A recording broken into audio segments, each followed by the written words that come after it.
Assalamualaikum dan salam saudaraku sayang. Buletin UKAS edisi tengah hari 19 Mei 2021 bersama saya Al-Faiz Jemurin. Berita utama. Program imunisasi COVID-19 kebangsaan fasa kedua di Pusat Pemberian Vaksin PPV Eastwood dan di PPV Hospital Miri berjalan lancar. Menteri Bertanggungjawab bagi Jawatankuasa Pengurusan Bencana Bahagian JPBB Miri, Datuk Lee Kim Shin berkata, seramai 720 individu menerima vaksin COVID-19 di PPV Eastwood dan 288 individu lagi di PPV Hospital Miri. Jelasnya bagi kumpulan pertama dos kedua di PPV Eastwood, seramai 2,460 telah menerima vaksin COVID-19 pada 17 hingga 20 Mei ini, manakala 1,894 pula menerima vaksin COVID-19 pada 28 Mei hingga 3 Jun 2021. Beliau yang juga Menteri Pengangkutan Sarawak menambah bagi kumpulan dua dos pertama pula seramai 2,948 menerima vaksin pada 21 hingga 27 Mei 2021 dan 804 lagi pada 28 Mei hingga 3 Jun 2021. Sementara itu, tambahnya di PPV Hospital Miri, kumpulan pertama dan kedua masing-masing seramai 864 menerima vaksin bagi dos pertama dan kedua pada 18 hingga 23 Mei 2021. Bagi orang ramai yang mempunyai sebarang pertanyaan, dinasihatkan untuk menghubungi bilik gerakan COVID-19 di talian seperti tertera.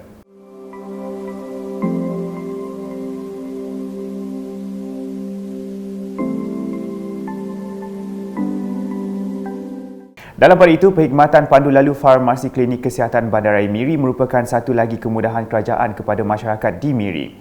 Menteri Muda Pelancongan Kesenian dan Kebudayaan Sarawak yang juga Adun Piasau Datuk Sebastian Ting Chiu Yu berkata, kemudahan itu merupakan kemudahan untuk orang awam dalam mendapatkan ubat tanpa perlu beratur dan menunggu lama.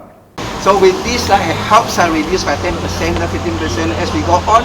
And this is indeed very good. Both for the clients, the patients, when they come in, they do not have to rush now for a number to queue up.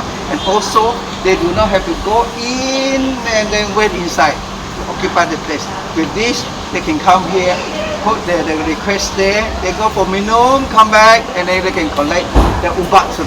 So this is a wonderful thing. I would say thank you so much for this kind of improvement for the people of Miri. Beliau berkata demikian selepas merasmikan perkhidmatan pandu lalu farmasi Klinik Kesihatan Bandaraya Miri pada Selasa. Sementara itu, pakar kesihatan keluarga Klinik Kesihatan Bandaraya Miri, Dr. Fini Salomon, mengucapkan terima kasih di atas keprihatinan Datuk Sebastian Ting yang menaja perkhidmatan pandu lalu farmasi yang memberikan kemudahan kepada masyarakat di Miri. Saya rasa pembinaan projek ini adalah sangat bertepatan dengan keadaan kita sekarang. Yang pertama kali, kita nak mengurangkan kesesakan pesakit datang ke klinik kesihatan. Kedua, kita nak memanfaatkan kepada semua pesakit supaya tak payah tunggu lama untuk ambil ubat. Manakala di Dun Tarat, Menteri Muda Pemodenan Pertanian, Tanah Adat dan Pembangunan Wilayah Sarawak, Datuk Roland Sagah Wiin menyerahkan tapak projek bina padang futsal di Kampung Rituh Mawang, Serian pada Selasa. Projek transformasi luar bandar RTP bagi tahun 2020 berjumlah RM200,000 menerusi Adun Tarat itu telah bermula pada April lepas dan dijangka siap pada 11 Oktober 2021. Jelas belia daripada kampung tersebut perlu menjaga kemudahan tersebut untuk penyelenggaraan dari semasa ke semasa. Malah katanya lagi, pembinaan padang berkenaan adalah untuk kemudahan semua penduduk bagi jangka masa panjang. Di Ropok pula, adunnya Datuk Sri Huang Tiong Si meneruskan misinya untuk membantu golongan memerlukan di kawasannya dengan menyumbang katil kepada dua pesakit terlantar. Serahan kepada penerima dilaksanakan oleh Pusat Hikmat Dun Ropok pada Selasa diketuai Penghulu Huang Tiong Kang bagi mewakili Datuk Sri Huang. Penerima pertama adalah Francis Kon Siong Loy berusia 69 tahun dan berasal dari Jalan Chung Net. Manakala penerima kedua Wong Siong Fat berusia 67 tahun berasal dari Jalan Bulat. Ahli keluarga pesakit dalam pada itu amat berterima kasih kepada Datuk Sri Huang di atas sumbangan yang amat diperlukan itu.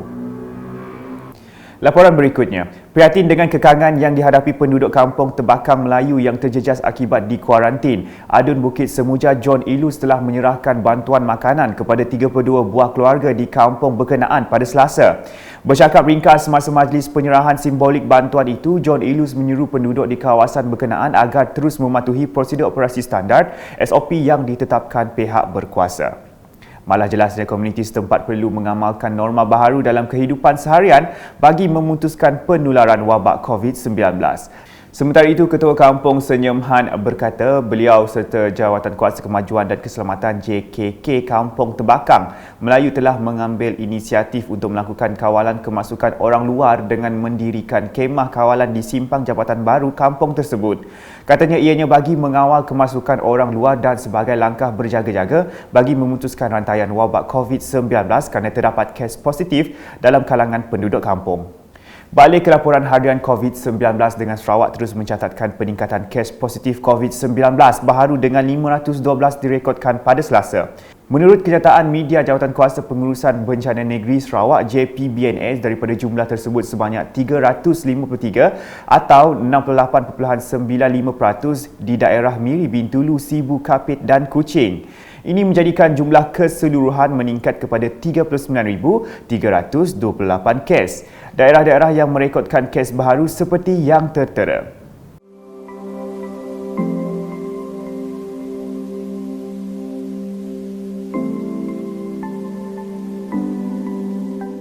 Dalam pada itu, JPBNS turut memaklumkan terdapat 5 kes kematian baharu melibatkan jangkitan COVID-19 dan menjadikan jumlah keseluruhan kes meningkat kepada 230 orang. Dalam penyataan sama, Jabatan Kesihatan Negeri Sarawak telah mengisytiharkan 2 kluster baru, iaitu kluster Hulu Sepauh dan kluster Jelang di daerah Betong. Kluster Hulu Sepauh merupakan kluster komuniti yang dikesan di sebuah kampung di Hulu Sepauh, Betong.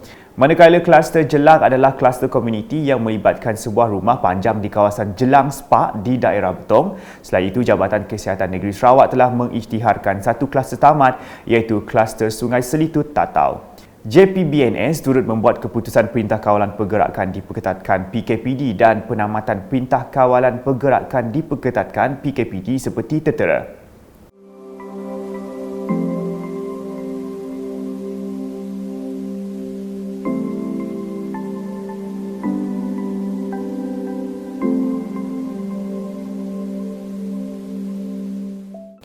Sekian edisi Tengah Hari bersama saya, Al-Faris Jemuri dan kru penerbitan. Berita lebih lanjut boleh didapati di semua platform media sosial UKAS termasuk portal ukas.sarawak.gov.my dan pastikan anda subscribe UKAS channel di YouTube. Salam UKAS.